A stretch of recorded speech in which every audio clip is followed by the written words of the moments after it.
రాధాకృష్ణులు విడిపోయిన తర్వాత కనీసం ఒక్కసారైనా శ్రీకృష్ణుడిని చూడాలన్న కోరికతో రాధాదేవి పని మనిషిలా వేషం ధరించి ద్వారక చేరుకుంది. ఎన్నాళ్ళైనా తనకి శ్రీకృష్ణుడిని చూసే అవకాశం దొరకకపోవడంతో రాధాదేవి ద్వారకను విడిచిపెట్టాలని నిర్ణయించుకుని అర్ధరాత్రి సమయంలో అక్కడి నుండి బయలుదేరింది. అలా ఒంటరిగా వెళ్తున్న రాధాదేవికి ఎవరో తనని వెంబడిస్తున్నట్టుగా అనిపించి ఒక్కసారిగా వెనక్కి తిరిగి చూడగానే ఎదురుగా శ్రీకృష్ణుడు కనిపించాడు.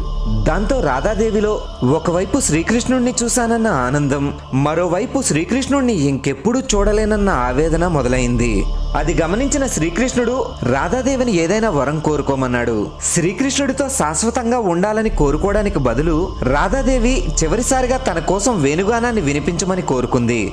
ఒక ప్రత్యేక బాణిలో అంతకు ముందెన్నడూ లేనంత మాధుర్యంతో శ్రీకృష్ణుడు వేణుగానాన్ని ఆలపించాడు. ఆ వేణుగానాన్ని వింటూ రాధాదేవి తన దేహాన్ని విడిచిపెట్టి శ్రీకృష్ణుడిలో ఐక్యమైపోయింది.